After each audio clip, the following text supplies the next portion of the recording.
एक बार फिर से आप सभी का स्वागत है एक और नई वीडियो में। तो दोस्तों बहुत समय के बाद जो है इस तरीके से हम वीडियो बना रहे हैं यहाँ पे, लेकिन और कुछ दिनों से मैं खैर गायब हूँ और उसका रीज़न सिर्फ ये है कि मैं कहीं गया हुआ था और अब आ चुके हैं वापस से रिफ़्रेश पूरी एनर्जी के साथ। और अब जो है कहानी बहुत बदलती जा रही है।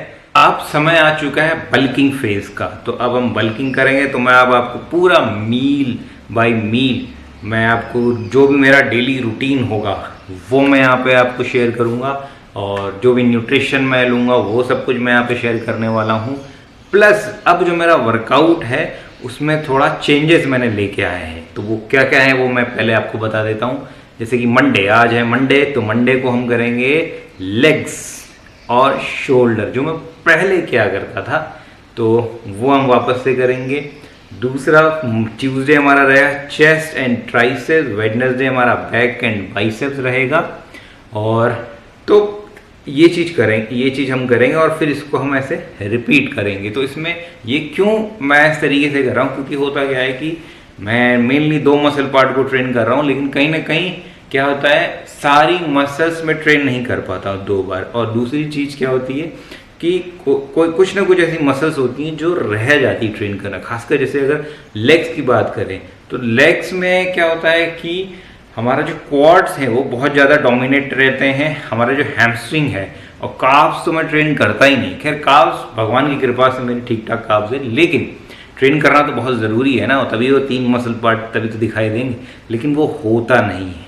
ग्लूट्स ट्रेन नहीं होते हैं सही से, तो ये बहुत सारी चीज़ें हैं। तो इस वजह से जो है हमें ये प्रोग्राम को इस तरीके से बनाना पड़ रहा है, और ये बहुत इफ़ेक्टिव है। मतलब ये पहले भी मैं कर चुका हूँ। जैसे आज जो मैं लेग्स करूँगा तो उसमें मैं सिर्फ क्वाड्स को ट्रेन करने वाला हूँ। जो शोल्डर्स को मैं आज करूँगा वो सिर्फ डेल्टॉइड्स को मैं ट्रेन करने वाला हूँ। उसके बाद थर्सडे को वापस से जब मैं लेग्स को ट्रेन करूँगा तो वहाँ पे क्वाड्स ट्रेन नहीं करूँगा, वहाँ पे मैं अपनी हैमस्ट्रिंग को ट्रेन करूँगा, अपने ग्लूट्स को ट्रेन कर सकता हूँ और अपने काफ्स को ट्रेन कर सकता हूँ मैं वहाँ पे।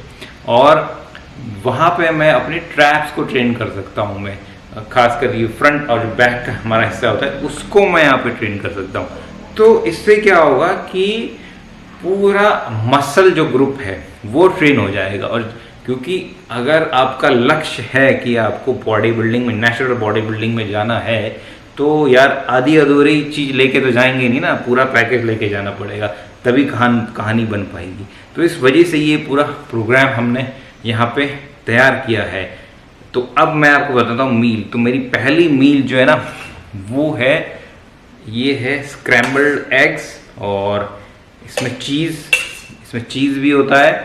तो ये मैं करीब लेता हूँ करीब 5 अंडे, 5 स्क्रैम्बल्ड एग्स, और इसके बाद मैं फिर लूँगा चीला, बेसन का चीला या कोई भी चीला हो सकता है, और स्टफ्ड रहेगा वो आलू से, इस तरीके से स्टफ रहेगा, क्योंकि हम कार्ब्स को भी बढ़ाएंगे, प्रोटीन भी बढ़ाएंगे, साथ में कार्ब्स को भी बढ़ाएंगे यहाँ पे, क्योंकि हमें गेन करना है। अभी मेरा वेट इस वक्त 75-76 के बीच में वेरी कर रहा है, और मेरा लक्ष्य है कि मुझे 80 जो है वो पहुँचना है अगले मार्च तक।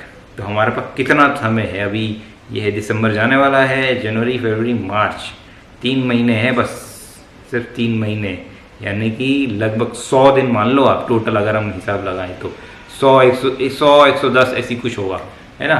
तो इन 100-110 दिनों के अंदर हमें बहुत अच्छी गेनिंग करनी है, मसल्स को बहुत अच्छा डेवलप करना है हमें। तो बहुत कुछ है भाई आगे, तभी कहानी बन पाएगी ना। तो जुड़े रहिएगा, बने रहिएगा। तो ये मील लेते हैं हम अपनी पहली, और उसके बाद फिर आपको मिलेंगे हम जिम में सीधे।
नमस्कार दोस्तों, योगा विद बॉडी बिल्डिंग आप सभी का स्वागत है। तो दोस्तों आज मंडे है और मंडे हमारा होता है लेग्स एंड शोल्डर्स का वर्कआउट। तो वार्म अप हमारा हो चुका है और हम अपना हैक स्क्वाट पे यहाँ पे हम अपने क्वाड्स को ट्रेन करेंगे। तो पहले 2 वार्म अप सेट्स मैंने यहाँ पे लगाए 20-20 किलो से, उसके बाद फिर वेट बढ़ाया गया 15 किलो से। यहाँ पे 2 सेट लगाए गए, 2 सेट 20 किलो से यहाँ पे हमने लगाए। तो जब से मैं अभी हैक स्क्वाट करने लगा हूँ तो मुझे मेरी क्वाड्स में बहुत अच्छा मेरे को एक लोड दिख रहा है, उसमें मसल्स भी मेरे को दिख रही हैं वो कि वो डेवलप हो रही हैं। और उसके बाद फिर हमने किया हमारा फ्रंट क्वाड्स को ट्रेन किया हमने यहाँ पे स्मिथ मशीन पे। और स्मिथ मशीन क्या है ना, अगर एक बार स्मिथ मशीन का आप यूज टू हो जाए तो हकीकत में स्मिथ मशीन से आप बहुत अच्छा रिजल्ट्स निकाल सकते हैं, चाहे आप कोई भी एक्सरसाइज आप स्मिथ मशीन में परफॉर्म करिए। मेरे साथ इशू यही था कि क्योंकि मैं पहले स्मिथ मशीन यूज़ नहीं करता था और मेरे को बहुत ऑकवर्ड लगता था। मुझे ऐसा लगता था कि जैसे कि इसमें प्रॉपर तरीके से आप मसल को ट्रेन नहीं कर सकते हो। लेकिन बात यह है कि अगर एक बार आपको समझ में आ जाए कि किस तरीके से यूज़ करना है, क्योंकि ये जो ट्रेडिशनल वे हमारा है वर्कआउट करने का, चाहे स्क्वाट्स हो या चेस्ट हो, खासकर स्क्वाट्स के लिए, तो उससे थोड़ा इसका जो पोजीशनिंग होती है थोड़ी सी अलग होती है। तो वो समझना बहुत ज़रूरी होता है। एक बार वो समझ गए तो फिर हम आगे जो है बेहतर तरीके से इसमें हम इफ़ेक्टिवली लोड को महसूस कर सकते हैं और बेहतर वर्कआउट परफॉर्म कर सकते हैं। उसके बाद फिर हमारा है लेग एक्सटेंशन, बेसिकली आइसोलेशन के लिए ये है। और जितना बेहतर आप मसल को आइसोलेट कर पाएंगे उतना बेहतर आपका जो मसल है वो बिल्कुल तराश के बाहर आएगा, क्योंकि body building is all about कि हम मसल को किस तरीके से हम शो कर सकते हैं। और जब तक आपका मसल में डेफिनेशन नहीं होगी प्रॉपर साइज़ के साथ, तो वो चीज़ इफ़ेक्टिवली कभी नहीं आएगी, आप कभी भी बेहतर नहीं दिख पाओगे। तो इसीलिए जो है क्वाड्स को आइसोलेट करना भी बहुत ज़रूरी होता है। उसके बाद जो है हमारा शोल्डर्स का वर्कआउट, तो 3 एक्सरसाइजेज यहाँ पे हम करेंगे। हमारा लेटरल पार्ट, हमारा इंटीरियर पार्ट और हमारा पोस्टीरियर पार्ट, यानी कि बैक जो रेड डेल्ट होता है, तीनों को यहाँ पे हम ट्रेन करेंगे। तो सबसे पहले हमने लेटरल पार्ट हम ट्रेन कर रहे हैं और इसके लिए वार्म अप सेट्स हमने यहाँ पे 2 लगाए हैं 7.5 किलो से। फिर हम 10 किलो से यहाँ पे गए हैं और 2 सेट 10 किलो से यहाँ पे हमने परफॉर्म करे हैं। और मैं टोटल 15 किलो तक यहाँ इस पे गया हूँ मैं, लेकिन क्योंकि जब से मेरे नेक में थोड़ा इशू आ गया था तो इस वजह से मुझे वेट को ड्रॉप करना पड़ा यहाँ पे। और लेकिन उसका फ़ायदा मुझे ये मिला है कि अब मैं ज़्यादा बेहतर तरीके से अपने लेटरल पार्ट को आइसोलेट कर पा रहा हूँ, वहाँ पे बेहतर तरीके से फोकस कर पा रहा हूँ मैं मसल को। और ये करना बहुत ज़रूरी। कई बार क्या होता है कि हम जब मसल वेट ज़्यादा उठाना शुरू कर देते हैं तो हम ये भूल जाते हैं कि हमारा लक्ष्य क्या है। हमारा लक्ष्य वज़न उठाना नहीं होता, हमारा लक्ष्य होता है हाइपरट्रॉफी को अचीव करना। और वो तभी हो सकता है जब हम राइट वेट से, हम राइट तरीके से हम वर्कआउट परफॉर्म करेंगे। उसके बाद फिर हमने अपना इंटीरियर डेल्ट्स को ट्रेन किया यहाँ पे, और आज हमने मशीन का यहाँ पे यूज़ किया। 40 किलो में से मैंने यहाँ पे स्टार्ट किया था और टोटल 60 किलो तक मैं यहाँ पे गया हूँ जिस पे। और इस मशीन पे मुझे ऐसा लगता है कि डेल्टॉइड्स जो है हमारा, खास कर जो इंटीरियर पार्ट है, वो बहुत अच्छा निकल के आता है।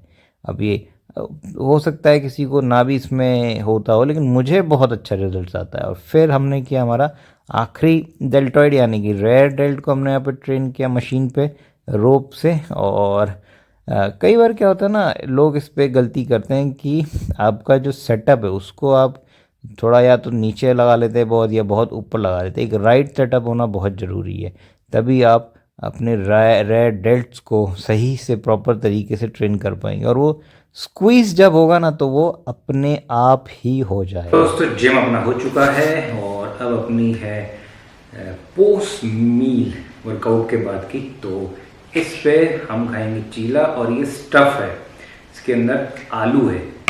और क्योंकि अपना पर्पस है वेट गेन करना, तो तो इसलिए इसके अंदर आलू की स्टफिंग करी गई। और इसके बाद जो है फिर मैं 4 अंडों का स्क्रैम्बल्ड एग वो भी खाऊंगा मैं, तब जाके जो है हम ग्रो कर पाएंगे, तब जाके हम वेट उस तरीके से ग्रो कर पाएंगे। और दिन में मैंने जो है दाल चावल खाया था, वो मैंने दिखाया नहीं क्योंकि वो मैं कहीं गया था तो वहीं मैंने खा लिया, तो उसको अब क्या ही मैं शो करता। और फिर आने के बाद मैंने प्री वर्कआउट मील भी मैंने साथ में ली, तो उसमें मैंने 2 अंडे का जो है ऑमलेट खाया था। मतलब अगर आप देखें ना, मेरी जो मील है वो मैक्सिमम उसमें ना एग्स हैं, यानी कि इस वक्त 2 दिन में 1 क्रेट खा रहा है, यानी कि एक दिन में लगभग 15 अंडे में खा रहा हूँ मैं, क्योंकि प्रोटीन अच्छा 15 का मतलब है 15 छक्के 90 ग्राम प्रोटीन मुझे सीधे सीधे अंडों से मिल रहा है। बाकी और जो मेरी मील है उससे मिला के 20 ग्राम मुझे और मिल जा रहा होगा, तो करीब 110 ग्राम मेरे को जो है प्रोटीन, मेरे को प्योर प्रोटीन यहाँ से मिल रहा है। और क्योंकि अंडा हम खाएंगे तो सिर्फ प्रोटीन नहीं मिलता, उसके अंदर बहुत कुछ होता है, विटामिन ए होता है, मैग्नीशियम है, फॉस्फोरस है, क्रोमियम है, बोरोन, बहुत सारी चीज़ें होती हैं, बहुत सारा माइक्रो न्यूट्रेंट भी उसके अंदर पाया जाता है, तो वो भी हमें अच्छी मात्रा में मिल रहा है। और ये हमें चाहिए भाई, अगर हमें ग्रो करना है और ओवरऑल हेल्थ के लिए भी ये चीज़ें बेहतर है। तो चलिए अब मैं ये मील लेता हूँ और अब आपसे यहाँ पे विदा लेते हैं, मिलते हैं कल आपसे, और वीडियोस को अब हम बहुत थोड़ा इंटरेस्टिंग करते जाएंगे, है ना। तो चलिए मुलाकात होती है कल आपसे। खुश रहिए, मस्त रहिए, जैसे चाहिए वैसे रहिए, बाय बाय।